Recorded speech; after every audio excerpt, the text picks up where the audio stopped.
futebol aqui no Brasil, me fala um pouquinho das regras do esporte Sim. norte-americano, em termos de trauma, e no Brasil, se há necessidade de estabelecer regras em alguns esportes aqui.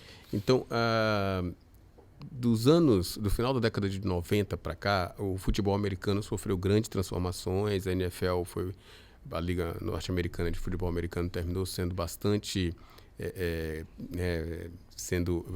atacada ali, porque tentava minimizar alguns estudos que foram feitos por um neuropatologista que mostrava os impactos de longo prazo que esses pequenos traumas podem ter.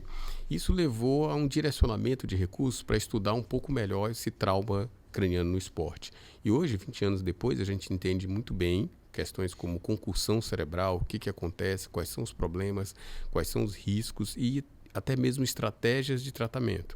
Então, por exemplo, se um paciente sofreu uma concussão, existem questionários como o SCAT, atualmente na 5ª versão. Só um minuto, explica para o público o que é concussão. Isso. Então, a concussão é um trauma leve, então você está lá jogando futebol, bate a cabeça e tem alguns sintomas de confusão mental imediata, alguns sintomas desmaio, dor de cabeça, tontura, zumbido, que acontece no esporte. Isso acontece mais frequentemente nos esportes de maior impacto, como o futebol americano, como rugby e como boxe, como você colocou. Ou vale tudo, ou jiu-jitsu, etc. Mas nos nossos esportes aqui do Brasil, como o futebol nosso, né? O verdadeiro futebol, digamos assim, isso também acontece e tem sido bastante discutido, tanto que algumas regras, até mesmo a FIFA e o Sindicato Internacional de Atletas têm colocado incorporações aí nos últimos 2, 3 anos de modificação nesse aspecto. Então, por exemplo, agora na Copa do Mundo, não sei se vocês acompanharam, mas sempre que havia uma suspeita de concussão, alguém batia a cabeça, o árbitro para o jogo de imediato, mesmo que o jogador não peça para parar, mesmo o árbitro tem que parar o jogo de imediato. Se o paciente tem sintomas de concussão, ele deve ser substituído, e essa substituição, ela não aconteceu nenhuma vez aí na Copa do Mundo, por isso não gerou tanta discussão. Então no futebol já há substituição exatamente. Se ele apresentar sintomas de concussão. Isso, e aí é uma situação interessante, porque assim, essa substituição ela não conta na regra máxima de substituições. Então, assim, ela pode olha só. Então, assim, se você está com 40 minutos do segundo tempo, o jogador bate a cabeça, você já fez todas as substituições, ela permite uma substituição adicional além da regra usual. Então, isso tem mais ou menos, foi em 2019, 2020 que passou a valer esse aspecto. E nesse cenário é uma situação só curiosa, que tem algumas questões que a gente ainda não sabe entender por quê, mas as concussões são mais comuns nas mulheres e tem impactos maiores nas mulheres do que nos homens.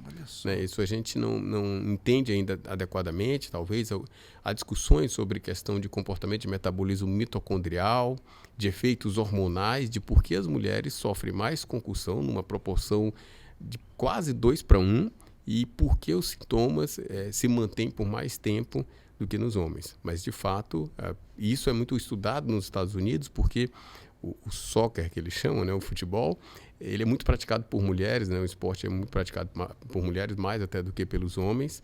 Então, é bastante estudado esse tema e realmente é um problema, essa concussão, essa batida na cabeça que gera esses sintomas. E por que isso é um problema? Não é só porque bateu a cabeça, ficou um pouquinho tonto, um pouquinho confuso e passa logo e pronto.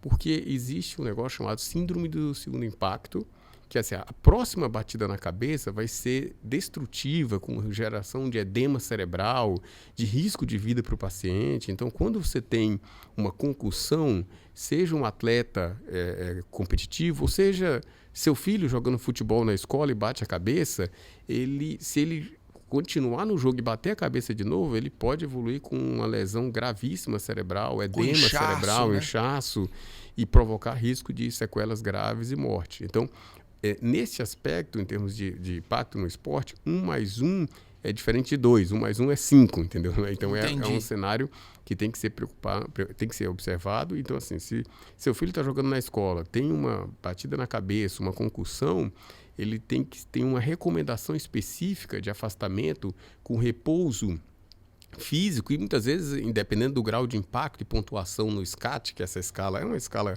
americana, que foi até validada por uma colega neurocirurgiã que brasileira, se a pontuação, dependendo da pontuação, tem que ver até repouso cognitivo. Então, olha, afasta o celular, afasta a tela, mantém durante 48 horas de repouso cognitivo e físico para essa pessoa que sofreu esse impacto craniano no esporte. E, por exemplo, ele teve essa concussão leve, tontura, mal-estar, repouso 48 horas, deu uma melhorada, quando que ele pode voltar a jogar? Pois é, essa é uma pergunta que a maioria dos médicos de esporte sofrem uma pressão gigantesca. Você imagina, sei lá, o Messi no treino, agora bate a cabeça e daqui a 2 dias tem a final da Copa do Mundo. Aí imagina o médico falar para o técnico que o Messi não pode jogar. Exatamente. Isso é um problema. Então ele sofre uma pressão muito grande, mas inclusive as regras da FIFA e de outros esportes empoderar muito o médico da atividade esportiva para que ele possa ter essa força de imposição. Então, assim, se o médico da seleção brasileira, da seleção argentina, falar que o Messi não poderia jogar... Ele não joga. Ele não joga. Mas o Messi quer jogar, ele assume a responsabilidade, o treinador quer que ele jogue, mas o médico passa a ter a autoridade, pelas regras da FIFA de 2019, de bloquear o atleta. Entendeu? Okay. Mesmo o atleta aparentemente, fisicamente muito bem, tá correndo, tá aguentando tudo, ele tem que adotar essa postura. E aí, em termos do retorno, né? De maneira geral, se há uma síndrome pós-concussiva, né, esses primeiros... Síndrome pós-concussiva, explica rapidinho. Então, se ele bateu a cabeça, teve aqueles sintomas, e esses sintomas se mantiveram ou se intensificaram os dias subsequentes, e isso usualmente dura de 7 a 14 dias, mas a gente tem casos de pacientes pós 3 meses ainda com esses sintomas, que aí vai ficar dor de cabeça, fica um pouco nauseado, alterações de sono, fica com insônia ou fica com muito sono, alterações neuropsiquiátricas, um pouco de transtorno de ansiedade, um pouco de sintomas de agitação. Então, se ele tem isso mantido, ele não pode retornar enquanto tiver sintomas. Agora, ele teve a concussão, já melhorou os sintomas e é um atleta profissional, de maneira geral, a orientação de afastamento é de 1 semana. 1 semana. Então, depois de 1 semana, ele pode voltar a jogar, porque aí aquele risco maior de síndrome de segundo impacto diminui bastante. Então, você falou do repouso cognitivo, 48 horas, 1 semana para voltar a jogar. NFL, como é que é a regra lá? Não, mas tem concussão? essa é a regra. O afastamento tem concussão. O jogador sai, acabou, não tem... Olha, não, mas já melhorou. Não, ele tem que ser substituído. Tá? Então, no futebol, para você ter uma ideia, o que aconteceu que levou a essa discussão foi, acho que na Copa do Brasil, né, há alguns anos, um jogador uruguaio teve uma nítida concussão, bateu a cabeça na cabeça do outro jogador, estava com dor de cabeça, tontura, o médico foi lá, passou os dedos lá, tá enxergando e tal, então ele voltou a jogar, normal. E aí esse jogador deu uma entrevista depois do jogo, né, dizendo que ele simplesmente não lembra do momento que ele bateu a cabeça. Os 18 minutos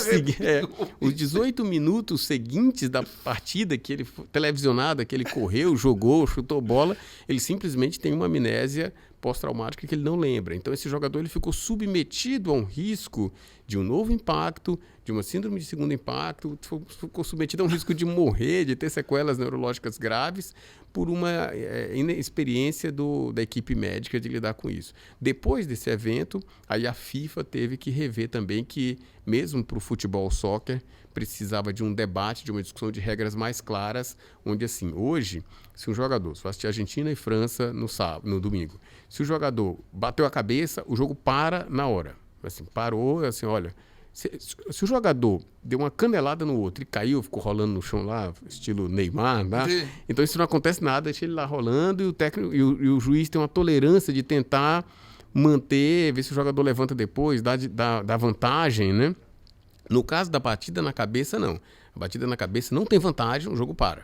Entendeu? Imediatamente, mesmo que vá prejudicar o próprio time, olha, o time ia fazer um gol, tem que parar imediatamente pelo risco que isso representa, diferente do trauma em outras partes do corpo. Confirmado, então se o juiz suspeitou que teve uma concussão, ele para o jogo, chama o médico. Confirmado que há concussão, ele deve ser substituído obrigatoriamente. E essa substituição não conta como substituição usual. Então, assim, se ele quebrar a perna durante o jogo, ele tem que ser substituído e a substituição conta como usual. Se ele tem concussão, não. Não tem conversa, né?